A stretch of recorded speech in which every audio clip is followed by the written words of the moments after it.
falar com Deus. Bendito Deus, amado Criador. Amém.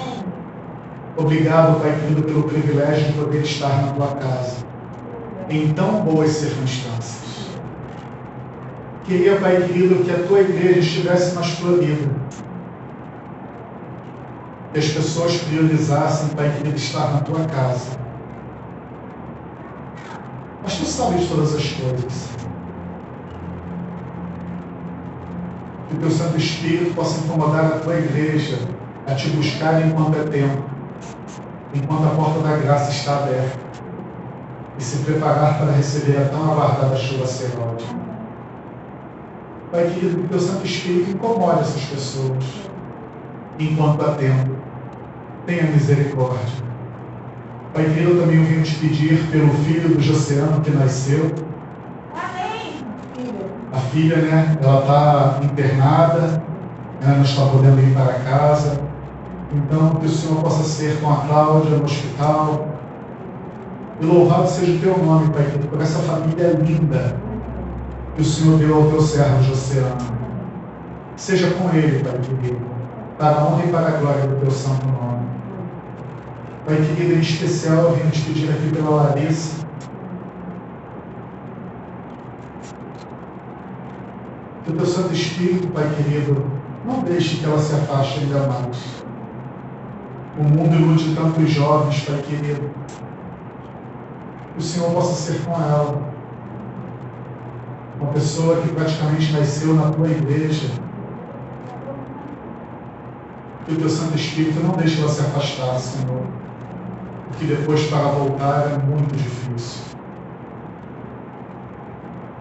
Só o Senhor para incomodá-la, Pai querido. Tenha compaixão pela misericórdia pelo Teu santo nome. As poucas vezes que ela vem à Tua igreja, ela sai no meio do culto. Isso me entristece muito ao Teu coração, Pai querido. E ao meu coração também. Mas não é pela força nem pela violência, é pelo poder do Teu Santo Espírito. Que o Senhor possa visitá-la, Pai querido, para que ela possa verdadeiramente estar segura nas Tuas mãos.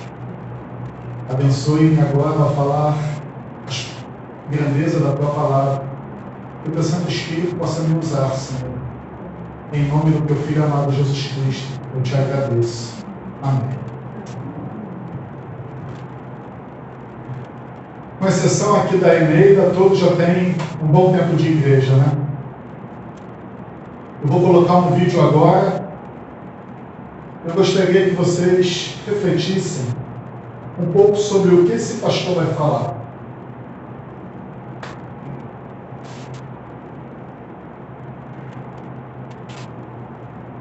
Eu ouvi esse áudio, mandei para o Alex, ele ficou impactado. Eu gostaria que vocês prestassem atenção no que ele vai falar. É mais perigoso para a vida espiritual do que acostumar-se com o sagrado. As pessoas mais insensíveis não são aquelas que menos sabem, são aquelas que mais sabem, mas o conhecimento já anestesiou a consciência. Pode ter certeza disso. Via de regra, quando você vê um líder espiritual caindo, a queda dele tem viés de escândalos mais pervertidos do que aqueles que já são pervertidos por natureza. Eu nunca me esqueço de certa feita indo pregar numa das nossas grandes cidades. O pastor iria me levar para a casa dele, já estava tudo combinado antes, mas quando eu cheguei, ele me levou para um hotel. E quando chegou no hotel, começou a conversar comigo, falando do problema que ele tinha tido no começo, de envolvimento com uma jovem da igreja, depois de casado, e como aquilo foi doloroso, e como aquilo machucou a esposa, e como aquilo machucou a igreja, mas como a igreja havia perdoado, etc. E eu estou pensando que ele está me contando apenas aquela história, e daqui a pouco ele diz, mas eu estou apaixonado de novo. Por um adolescente da igreja.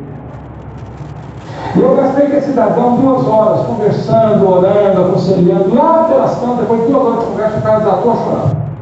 E eu, na minha inocência e imaturidade, pensei que ele estivesse chorando de quebrantamento. Depois que ele enxugou as lágrimas, ele disse: mas o meu amor por essa menina é lindo.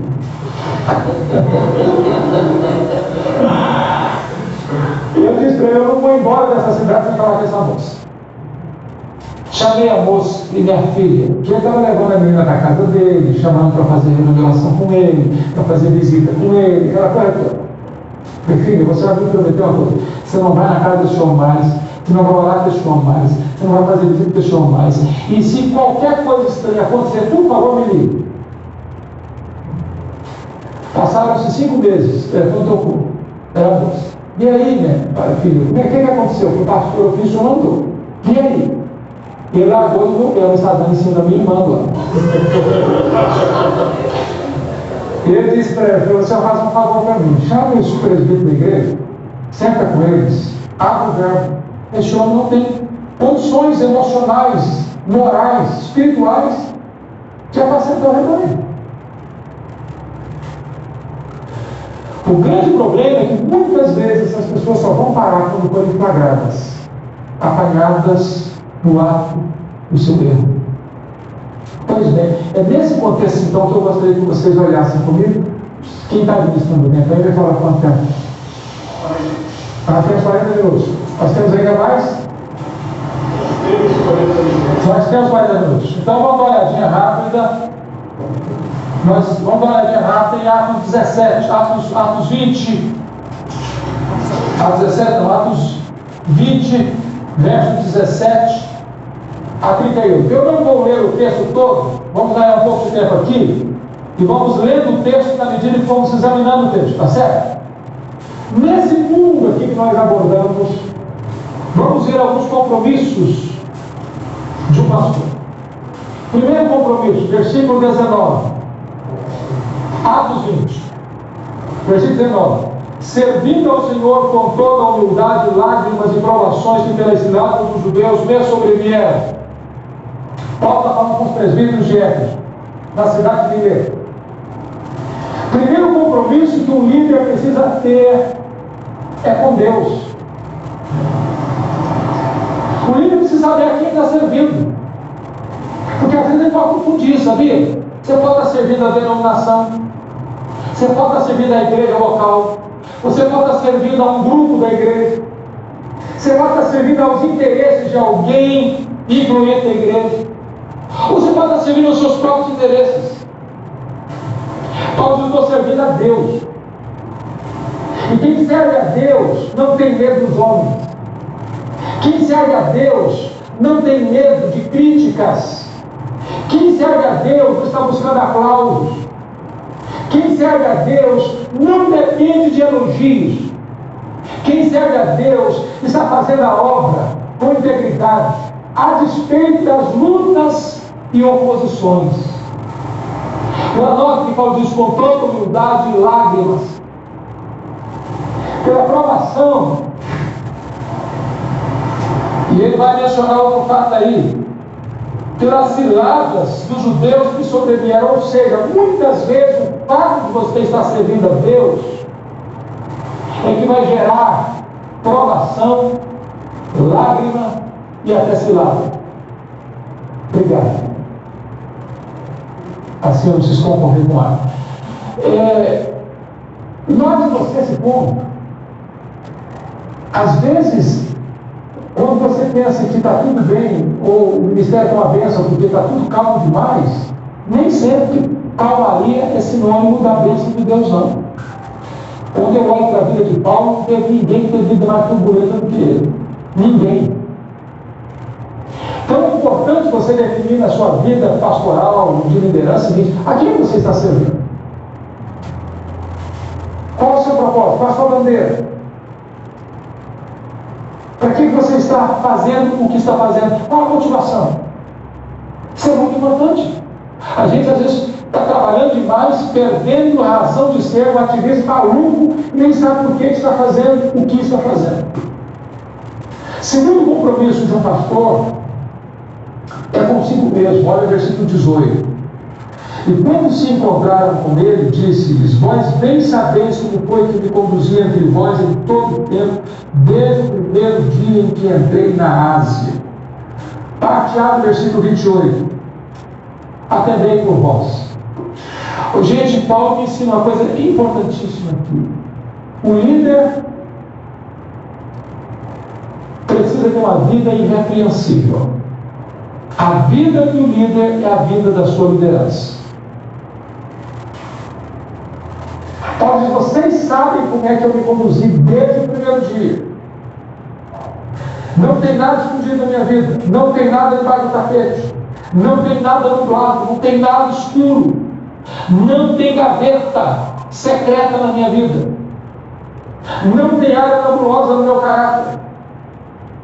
O que Paulo está dizendo é que o líder não pode, vou usar a palavra do vocabulário do dia a dia, rabo preso. Não pode. Ele não pode ser refém. Ele precisa ser livre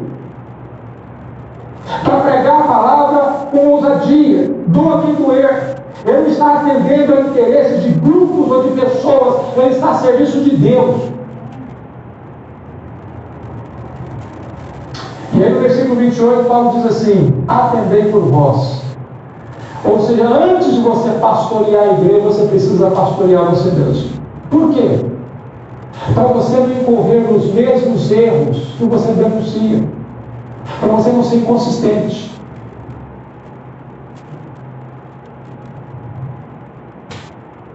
É um vídeo curto. É um vídeo profundo. Eu queria muito que nós pudéssemos refletir um pouco no que foi falado aqui.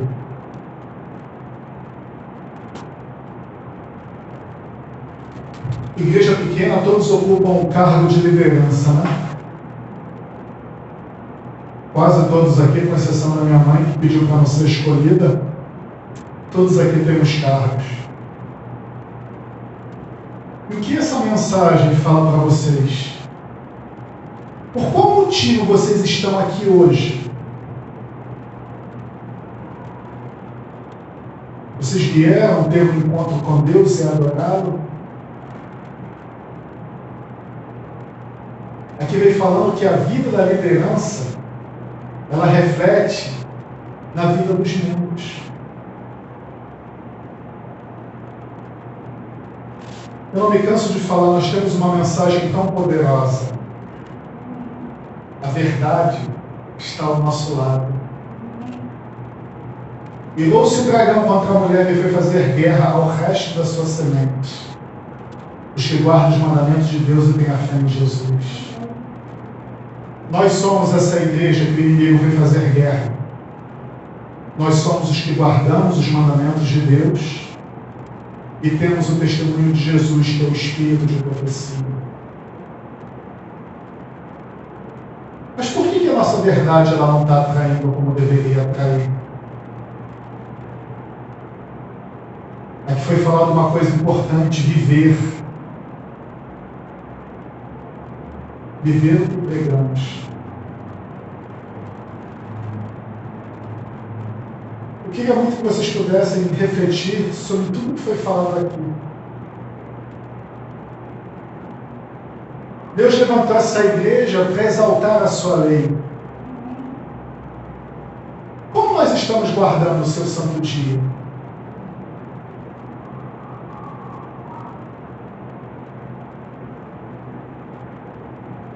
É uma coisa que nós devemos refletir, irmãos, porque foi falado aqui uma coisa muito interessante na vida daquele pastor.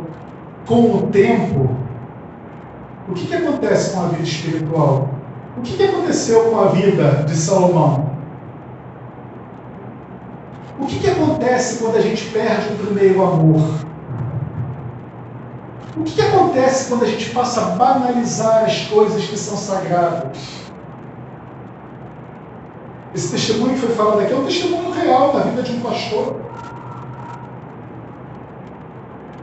A igreja perdoou ele e ele ainda continua ainda sem vergonha em si. Quantos casos pelo mundo afora, irmão, como esse devem ter? Nós temos um exemplo aqui de uma estrela na igreja adventista, o pastor Ivan Saraiva. O que ele falou aqui? que só quando é descoberto, muitas vezes, que a pessoa para, né?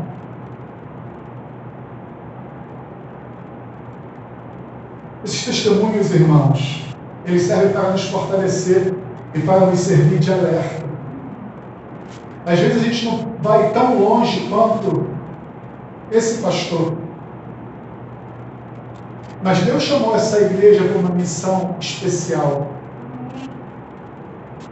Como nós iremos pregar para o mundo em relação ao sábado, se muitas vezes nós transgredimos ele? Às vezes tinha almoço familiar na minha família, e a maioria das pessoas que estavam presentes ali eram adventistas, e olha, no dia de sábado rolava conversa de tudo quanto era tipo. E aquilo ali me incomodava, porque o que a gente lê na palavra de Deus? Agora não são nossas. Não são nossas, nós tentamos nos policiar até o que nós venhamos a falar nesse santo dia. E quando a gente traz para outras áreas da nossa vida? Teve um irmãozinho que eu falei para ele, tinha um cargo de liderança aqui na igreja, e ele furtava luz elétrica no ar-condicionado. Eu falei com ele várias vezes para ele tirar, incomodando, e uma das vezes ele falou uma coisa que me deixou mais triste ainda. Ah, o fulano de tal também tem. Aí eu falei, Senhor, não acredito. Como é que pode isso, irmãos? Pessoas batizadas, uma atitude nesse sentido. E aí, com muito sacrifício, essa pessoa tira, que depois de passado algum tempo, com esse calor infernal, a pessoa vai e coloca de novo.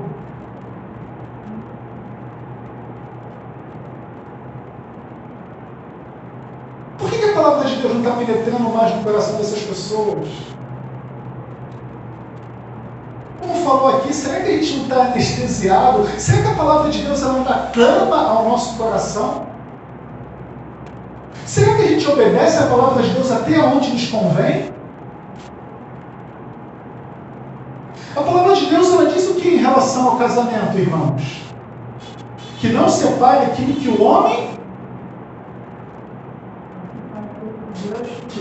Que o homem não separe aquilo que Deus uniu. Foi Deus que foi lá diante dele e pedindo a bênção dele sobre aquele casamento? Foi Deus que foi ou foi o homem que foi lá diante dele? Por que é tão fácil, até mesmo dentro da igreja, querer se divorciar? Será que a palavra de Deus, irmãos, não estou falando isso porque será que a palavra de Deus ela fala em nossos corações ou será que a gente obedece até onde nos convém? É uma coisa que nós devemos refletir, irmão, porque esse vídeo que falou muito ao meu coração, ele fala sobre uma anestesia espiritual que acontece na vida dos irmãos da igreja. Sabe quando a palavra de Deus ela diz assim, ó, os últimos serão os primeiros e os primeiros serão os últimos? Sabe por que é dito isso na palavra de Deus? Aqueles que estão muito tempo na igreja têm a tendência de quê, irmãos? Se acomodar? Aqueles que estão chegando agora, como é que é a vida daqueles que estão chegando agora, que estão no primeiro amor? Ele não está motivado? Ele não acabou de conhecer a Jesus Cristo? As verdades da palavra de Deus entram no seu coração e ele fica alegre. E quanto mais ele lê, ele fica admirado com as coisas que ele vê nesse livro sagrado. E ele fica maravilhado. E ele quer estar na presença de Deus. E ele ora, e ele busca, e ele louva. E Deus começa a trabalhar no coração dele. E Deus vai dando mais luz. E ele vai recebendo essa luz. E Deus dá o poder para que ele coloque o que ele está recebendo em prática, né? Coloca na vida dele e ele começa a colocar em prática e Deus vai dando mais luz, mais luz, mais luz. Só que chega um momento, em vez de continuar crescendo em graça, nós começamos o quê?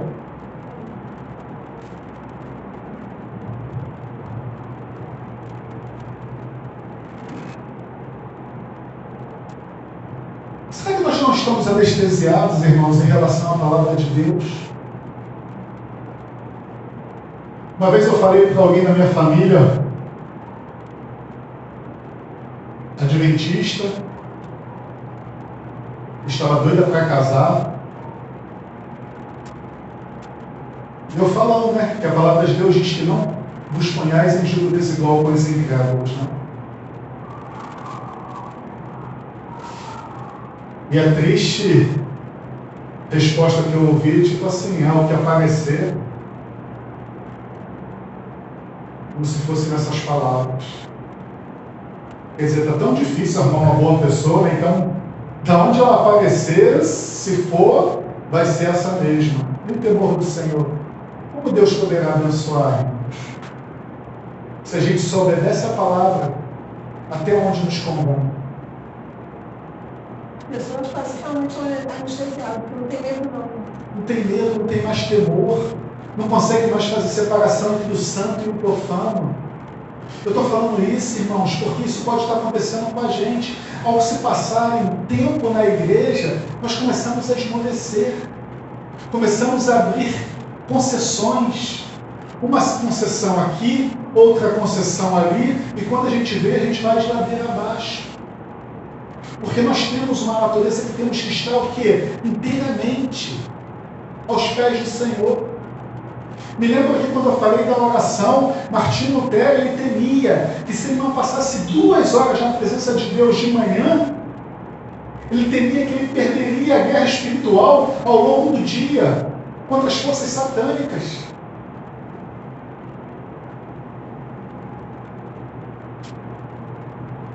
Hoje de manhã, né? Marco ia mexer no meu carro cedo, mas eu falei, não, Senhor, eu tenho que passar no mínimo meia hora lá conversando com o Senhor. Acordei cedo, 5 e pouco, comecei a fazer minhas coisas e chegou lá, eu falei, não importa a hora, eu tenho que dedicar esse tempo aqui para ti. E botei lá o meu relógio para despertar esses mesmos 30 minutos que já estava reservado aqui. E fui conversar com Deus, colocar tudo para Ele. Falei, Senhor, fui pedir pelo carro também, né? Fui interceder pela minha família espiritual, que é a minha igreja. Fui pedir pelos meus familiares. Nós temos uma natureza que temos que estar o tempo todo na presença de Deus. Quanto mais, irmãos, sabendo que o dia está chegando. Olha só, nós já somos tão poucos aqui, né? Você imagine, quando Jesus Cristo ele fala assim, que a metade da igreja, metade dos irmãos que congregam aqui com a gente, digamos que iria se perder, que vai se perder. Não te causa um pouco de tristeza? Mas e será que Deus que quer que essas pessoas se percam? Ou essas pessoas que não querem se salvar, Pedro? Me diz. Elas acham que por algum motivo elas estão certas. Eu fiquei triste hoje com a minha esposa. Minha irmã foi lá para fazer o cabelo, e ela estava lá fazendo o cabelo, começou cedo. E aí quando eu cheguei, o cabelo ainda estava lá. Nem sei que hora terminou lá de fazer o cabelo da minha irmã, quer dizer, não veio na igreja. Tem semana toda para fazer, com exceção do sábado. Mas quarta-feira, sabe que é algo demorado. E mesmo assim deixa para fazer na quarta-feira. Aí semana retrasada foi para Madureira, para dentista. Aí semana retrasada arrumou outra coisa para fazer. Eu fico falando assim, Senhor, a palavra de Deus diz, não deixei-vos de congregar. Você acha que é só o Pedro que está cansado? A Dona Emeira trabalhou hoje, Dona Emeira? Acordou cedo? E está aqui, não está? Que horas? 4 horas da manhã. E está aqui, ó, 8h38 na casa do Senhor. Não é poder ser nem horário. Tem que ter um esforço, minha querida, sim ou não? Você quer trabalhar. Temos que pagar o preço. Mais uma vez eu falo, nós temos uma natureza que tem que estar o tempo todo aos pés do Senhor. Porque é uma natureza que se ilude fácil com as coisas desse mundo, que tem sonhos, que não é errado ter sonhos. O sonho é que nos motiva, o sonho é que nos faz querer, né, crescer. Mas a importância de querer colocar o reino de Deus em primeiro lugar, isso deve ser a nossa primeira tarefa. Irmãos, a mensagem de hoje é falando de uma anestesia espiritual.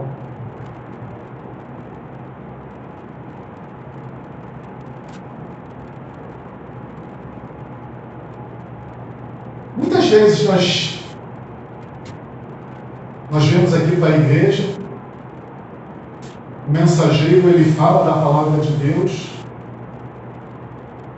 e às vezes até mesmo quando a gente chega em casa não sabe nem o que foi falado mais, né?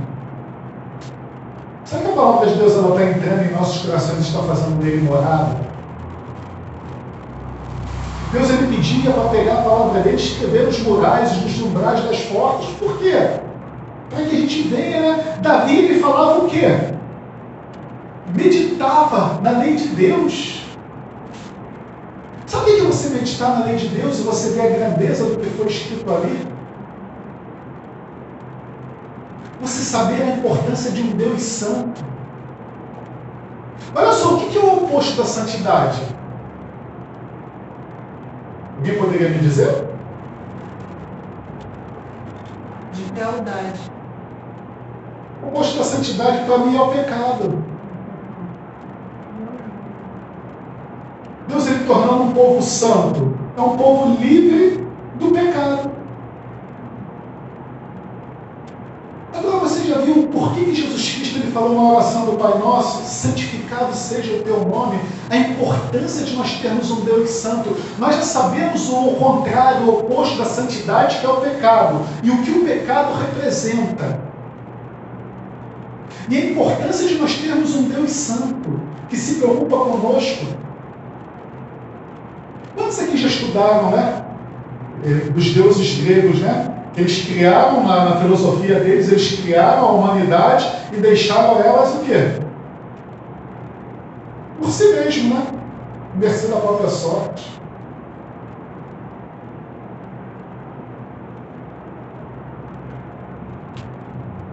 Irmãos, essa primeira mensagem ela está falando ao meu coração. Será que eu, como líder, estou me policiando em relação às coisas que são sagradas? O sábado que pertence a Deus? Os dízimos e as ofertas? Irmãos, eu fico feliz de poder falar dos dízimos e das ofertas porque eu não recebo um centavo da igreja. Então eu posso falar. Se eu ainda fosse remunerado como os pastores são, né, poderia até ficar assim constrangido.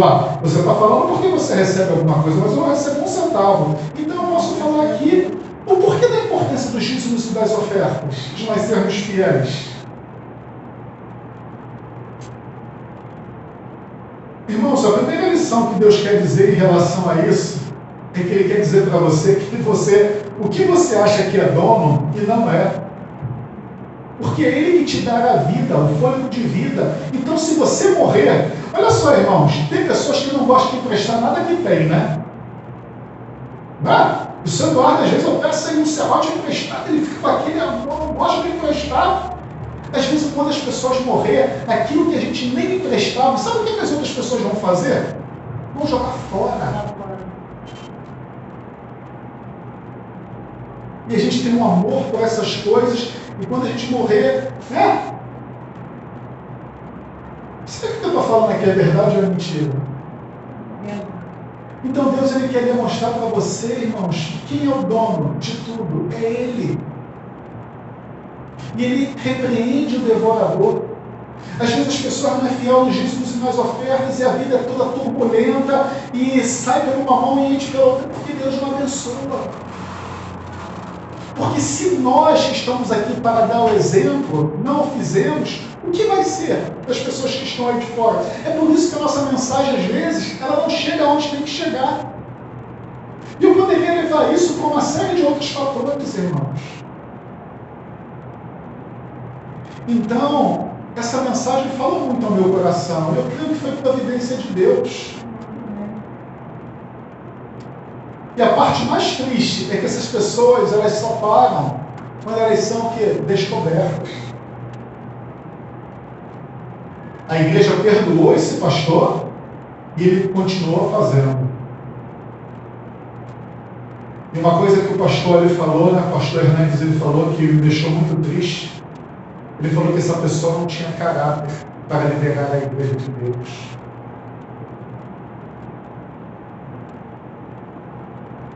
Irmãos, são poucos os que querem.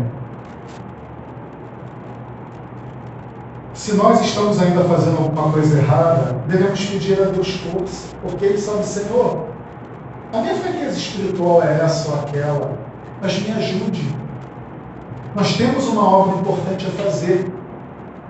E como nós temos autoridade para pregar? Irmãos, sabe por que nossa vida tem que estar em conformidade com a palavra de Deus? Porque quando nós temos algum ponto em aberto, aquilo ali é uma brecha para que o inimigo entre. Irmãos, olha só o capítulo 2, todinho, no livro Passos para o Arrebatamento Pessoal, ele fala de uma coisa muito importante, entrega total. Por que nós não estamos vendo aqui o poder de Deus aqui na igreja de Bento Ribeiro? Porque está faltando entrega total. Cada um sabe o que tem que abrir mão para que Deus possa te usar como instrumento. Se nós ainda temos falhas, se nós ainda temos coisas que nós não queremos abrir mão, como Deus ele pode agir na sua plenitude? Mas a parte mais maravilhosa da palavra de Deus é que diz que Deus está sendo longânimo, no livro de 2 Pedro. Deus está sendo paciente. Por que Jesus Cristo ainda não voltou, Pedro, se essa mensagem já está sendo pregada há mais de 2000 anos? Sabe por quê? Porque Deus está sendo misericordioso, porque a sua igreja não está pronta. Sabe por que fala do atraso do noivo? Na parábola das 10 virgens? É porque a igreja não está pronta. Ellen White não viu, numa conferência em 1856, se eu não me engano, que Jesus Cristo poderia ter volvido nos seus dias. Por isso que fala do atraso do noivo. Agora, por que ele ainda não veio?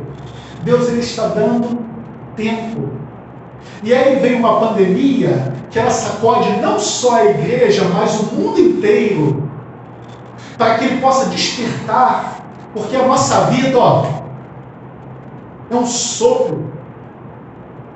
Como pode o Alex ele estar bom numa semana e na outra semana ele está entre a vida e a morte? Dona Helena não ficou tão grave assim, graças a Deus. Mas ele viu a morte de perto. Então, irmãos, parece que Deus ele está falando, igreja, acorde, desperte, eu estou voltando.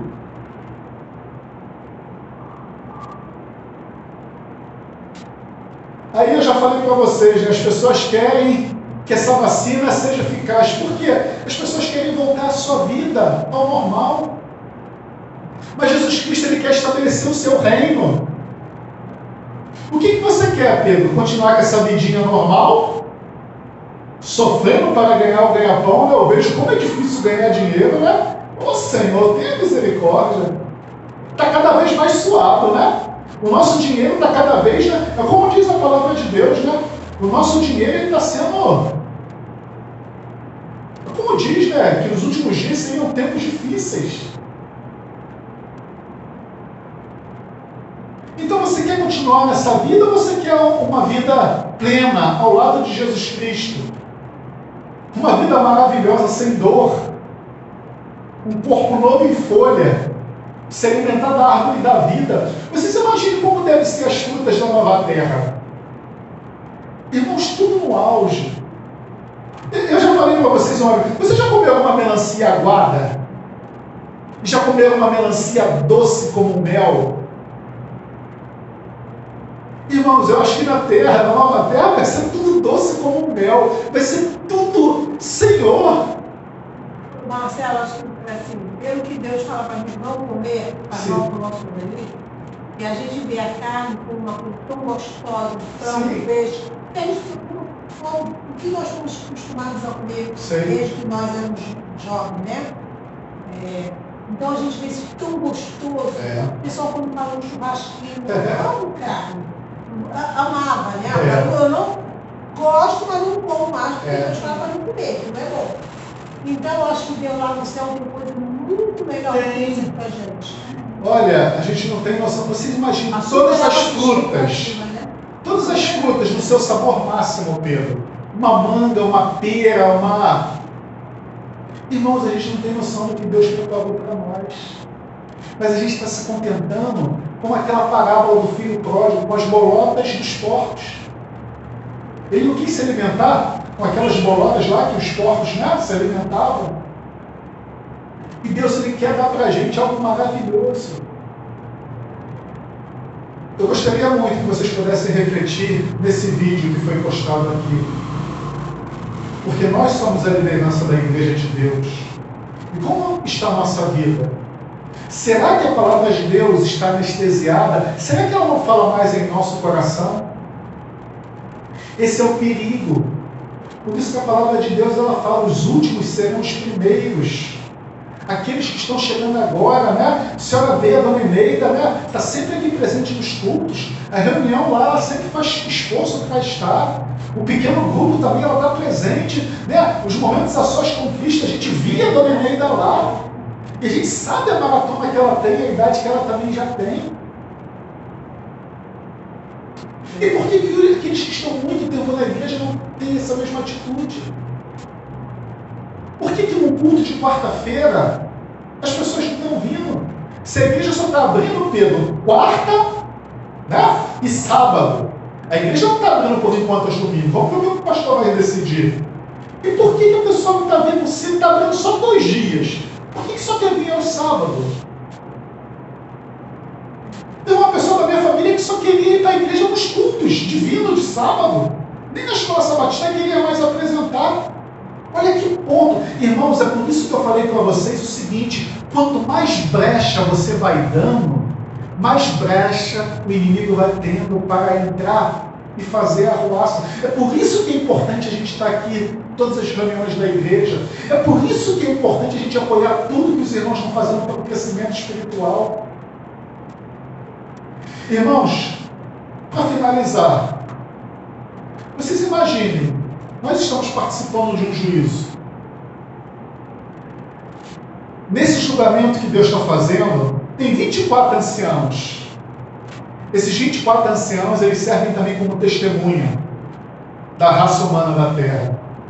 Vocês imaginem se uma dessas testemunhas fosse Davi, uma dessas testemunhas fosse Enoque, uma dessas testemunhas fosse Jó, uma dessas testemunhas fosse Elias, Isaías, esses grandes homens da Bíblia. Imagine quando nós chegássemos lá e fosse analisado o nosso caso, aí falamos assim: Senhor, aquele pecado ali foi muito grande, eu não consegui vencê-lo. Aí Deus, imagina, olha assim para a vida de Jó, ou olha para a vida de Davi, ou olha para a vida de alguma daquelas outras testemunhas, e vai falar assim: ó, por que ele conseguiu?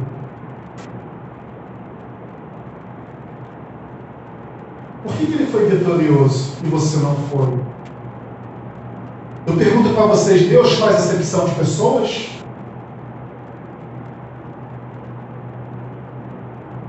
Irmãos, eu não me canso de falar, a história desses homens são maravilhosas, mas eles já estão com os seus livros aonde? Os seus nomes registrados no livro da vida. Nós estamos aonde? Aqui. E precisamos que nossos nomes estejam aonde? Lá. O que eu quero dizer com isso? A história deles, por mais importante que sejam, elas servem como inspiração. Mas a história mais importante é a minha história, é a sua história e como ela irá terminar. O que adianta eu saber a história dos heróis da fé, se o meu nome naquele dia não estiver entre eles? Agora, Pedro, imagine teu nome estando lá. Não a palavra de Deus, porque ela já foi terminada, mas nos livros dos céus.